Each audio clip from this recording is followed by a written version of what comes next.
depois, de repente, bom senso da arbitragem, lá no início da partida, até a condição do gramado como estava, a previsão do tempo já indicava que a chuva ela seria até mais forte no transcorrer do jogo, ele deu a condição e acho que depois, pior ainda, liberou o jogo para o segundo tempo. Que tipo de avaliação você consegue fazer? Você acha que faltou um pouquinho de bom senso até para a arbitragem no jogo de hoje? A gente tem que ter um pouquinho de cuidado com o que fala, porque hoje em dia qualquer coisa que você fala, você vai para o tribunal. Né? Mas eu acho que poderia haver um pouquinho de bom senso, realmente. Nós não vimos futebol. Eu acho que o torcedor que veio aqui, ele não viu futebol, ele viu um jogo muito corrido, muito disputado, mas um jogo de chutão, porque a bola não rolava, você não conseguia andar com a bola. Em um ou outro lugar, a bola andava a 5 metros. Senão o jogador pegava, quando ele ia tentar dar um tapa para dar uma sequência, e a bola parava, ele era obrigado a dar chute. Então ficou um futebol feio, um futebol muito feio. Um futebol onde um gol poderia acontecer ao acaso, ou numa bola parada, ou num chute de fora. Corria esse risco de uma lesão grave, porque até de uma maneira involuntária, um escorregão, um choque, de repente você poderia ter um problema. Então acho que mandava o bom senso de que a partida não se iniciasse.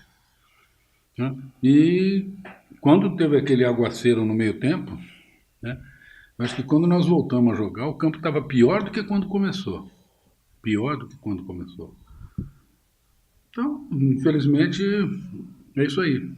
Eu acho que, infelizmente, nós não tivemos um bom jogo. Poderia ser um bom jogo. Eu acho a equipe do Brusque uma equipe de qualidade, uma equipe que gosta de jogar com a bola no chão.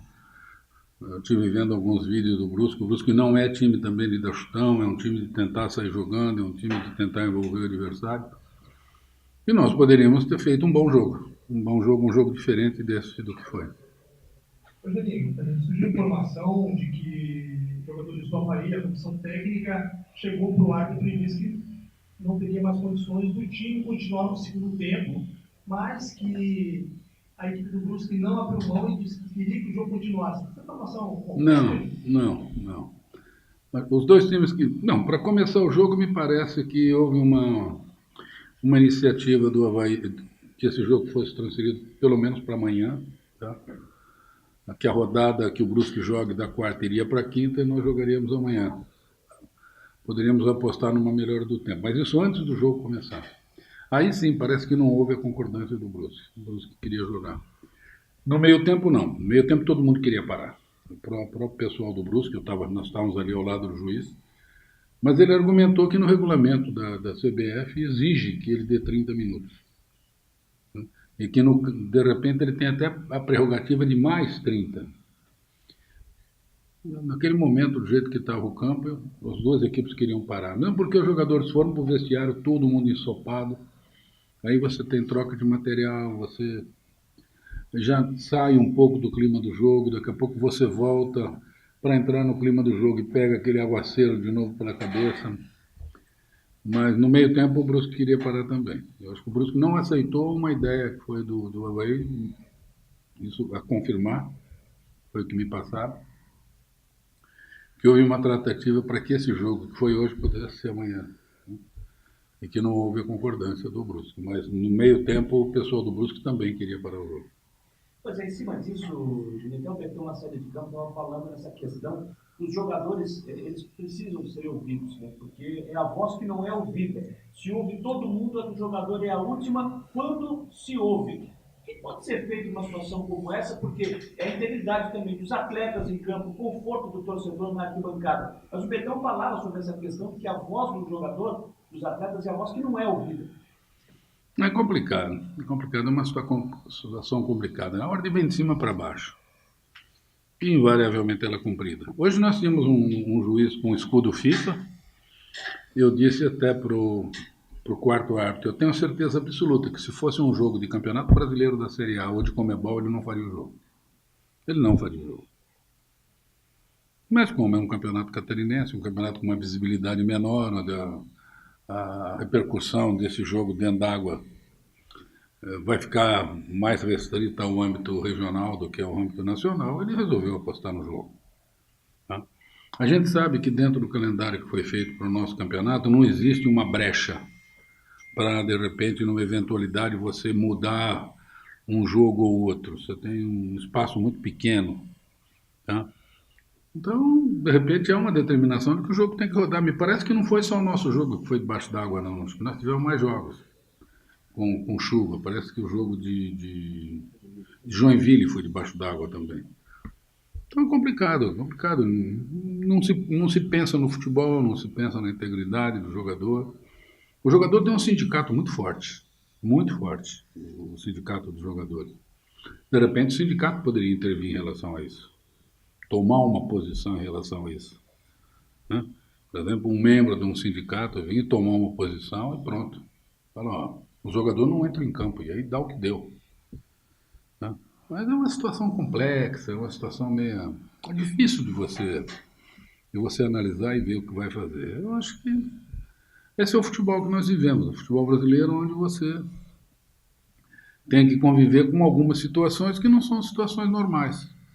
Eu acho que o grande prejudicado também é o torcedor, que veio aqui, pagou e não viu nada, não viu futebol. Não viu futebol. Ele perdeu uma noite de domingo, onde ele esperava ver um jogo, ele viu uma pelada, né?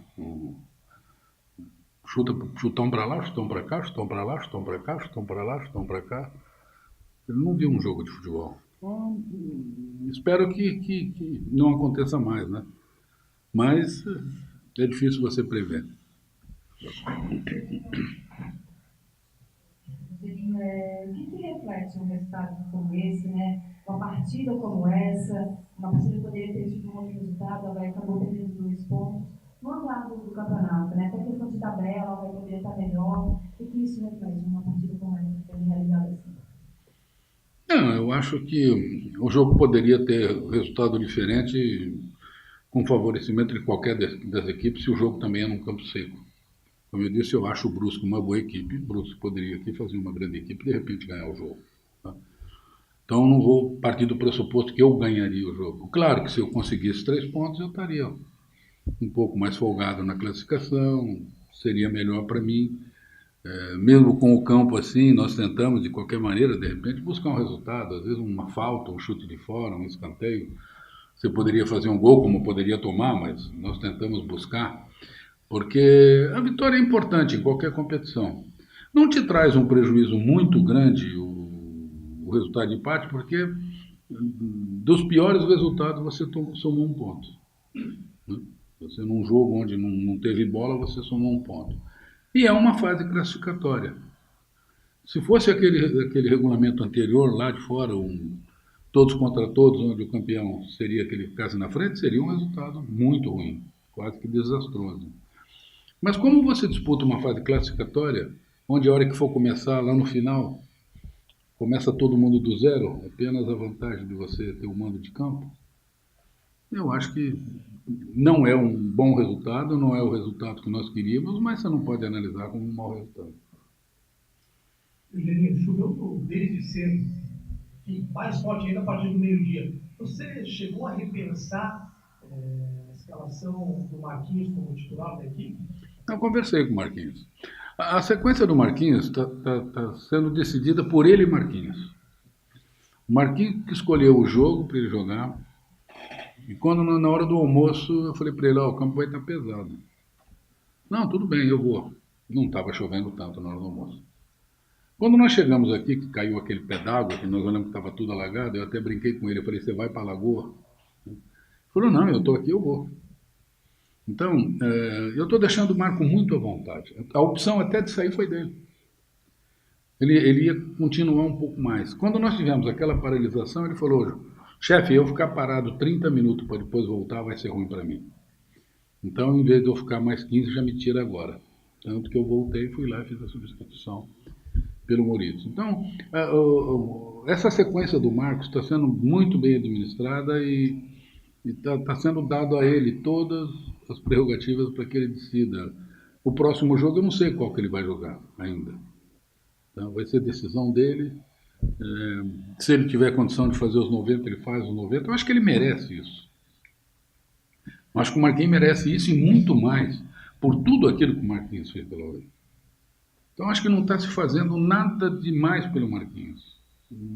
Não está se dando nenhuma prioridade que o Marquinhos não mereça. Eu acho que ele merece tudo isso. Então, ele vem trabalhando, ele vem treinando no dia a dia com muita determinação. Vocês estão aí no dia a dia, vê que ele tenta se esforçar, ele chegou com o peso um pouquinho acima, ele já tirou peso, ele já baixou o percentual de gordura, ele está trabalhando força. Ele quer participar. É que ele pegou um campo hoje que não ajudava ele nem um pouco. Mas ele queria jogar. A partir do momento que ele prometeu para o torcedor que ele estaria em campo hoje, eu acho que muita gente que veio aí hoje veio ver o Marquinhos. Se o cara vem tomar uma chuva dessa e daqui a pouco não vai ver aquele ídolo dele dentro de campo, tem cara aí que, de repente, o cara não tem a possibilidade de vir no último jogo do Marcos, no próximo jogo, teria a possibilidade desse jogo. Então, acho que o Marcos pensou até assim, que ele não poderia decepcionar aquela expectativa do torcedor de ver ele em campo. E a gente tem que entender isso muito bem, muito bem. Então, está sendo muito bem tratado essa despedida, vamos dizer, do Marcos, assim, né? Vamos torcer para que no próximo jogo a gente tenha um sol bonito, um campo zerado, para que o Marquinhos possa...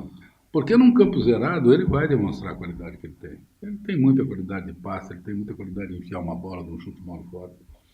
Mas ele precisa ter condição disso. O campo precisa ajudá-lo um pouco nisso, coisa que não aconteceu hoje. Sobre um jogo aqui, né? Jogo hoje aqui, você acabou optando em fazer apenas uma mudança na equipe, né? Com duas ainda por fazer. Por que essa ideia? Eu me pergunto também, você de repente não pensou em até tentar utilizar o Caio Paulista, que não é um atleta alto, que seria uma condição para o jogo de hoje, mas é um atleta de força. De força, mas com uma característica que o jogo de hoje não permitia, ele conduz bola. Você vê todo o jogo do Caio, o Caio pega uma bola, ele dá um tapa e sai atrás da bola. Ele não é um jogador muito de drible, é um jogador de carregar a bola, de correr com a bola. O Caio corre com a bola.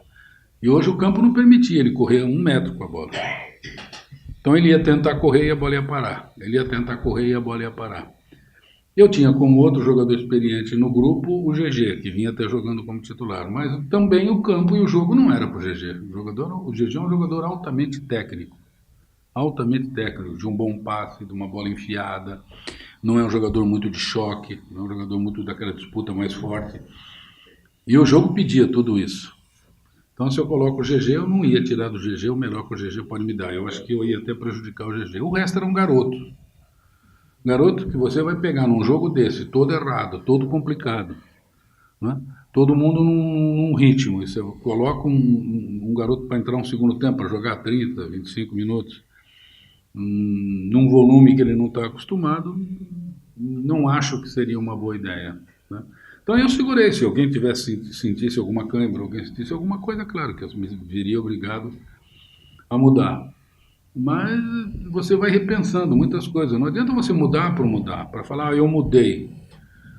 Eu acho que se tivesse um campo seco, era um jogo para o Caio, ou não tão chovendo, não vamos falar seco. Um campo sem poça, um campo onde a bola rolasse. O Caio poderia me ajudar sim, com a força que ele tem. Mas dentro da característica dele, eu acho que ele não ia conseguir jogar. Ele ia ter muita vontade, ia ter muita força, mas ele também não ia conseguir jogar. Geninho, o que foi pior na tua avaliação? Perder 2 pontos em casa ou perder 2 jogadores importantes, que é o Getúlio e o Betão, pelo terceiro cartão? As duas coisas. Um em cada momento. Hoje o grande momento foi perder 2 pontos, que nós poderíamos tentar ganhar. Né? É o que eu te disse, tudo é subjetivo. Eu entro em campo com 3 resultados para jogar. Eu entro com 1 ponto no bolso para tentar tomar 2 do adversário e o adversário tentar tomar 2 meu. Acabamos ficando no empate. Então não é bom. Não é bom mesmo porque eu jogo em casa. E você perder um jogador da qualidade do Betão e um atacante também da qualidade do Getúlio é muito ruim. Muito ruim porque nós ainda não temos dentro do nosso plantel substitutos que possam de repente nos ajudar de uma maneira mais efetiva. É claro que eu conto, né? Estou falando do momento de hoje, como graças a Deus nós temos uma semana inteira, eu conto de repente com a volta do Marquinhos, que poderia suprir a falta do Betão. Eu conto de repente com a volta do Jones, que pode de repente me suprir uma saída do Getúlio. Vamos torcer para que a gente tenha uma semana boa e uma semana onde o departamento médico libere alguns jogadores. Me parece que o Jones e o Igor já estavam na transição, acho que amanhã já entra o Marquinhos e o Alex. Aí a gente equilibra, aí de repente a perda não é tão grande, né?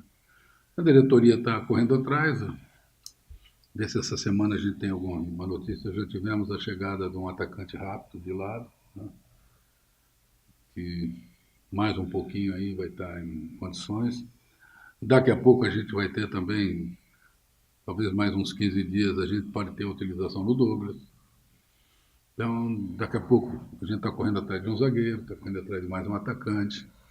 Então eu espero que até essa fase final da classificação a gente esteja com um grupo mais encorpado para a hora que chegar na hora da onça beber água, o nosso time está mais forte. Essa é a expectativa. E ele, para deixar da minha parte, até em cima desse assunto de contratações que o Goiás está buscando ainda, né? Informação que já vai crescendo a cada dia, pelo menos mais de um do prefeito do Rio Grande do Sul, é que o Ricardo Talheiro, zagueiro do São Luís, está encaminhando essa negociação com o Avaí. O que você pode falar? Não, é um dos nomes com os quais nós estamos conversando. Eu acompanhei o Ricardo no Novo Hamburgo, fez uma boa participação, conversei com um amigo de Novo Hamburgo, as informações foram boas. Como a gente está conversando com muita gente, né? Porque hoje em dia você não pode só contratar a não ser que você conheça muito bem o jogador que você acompanha muito bem, você faz a negociação, senão você vai checando para procurar ter uma chance de erro menor. E é claro que tudo passa por negociação financeira, que aí foge da mão do departamento técnico, né? Aí já passa para um outro escalão, né? Mas as coisas estão, ele é um dos nomes, tá?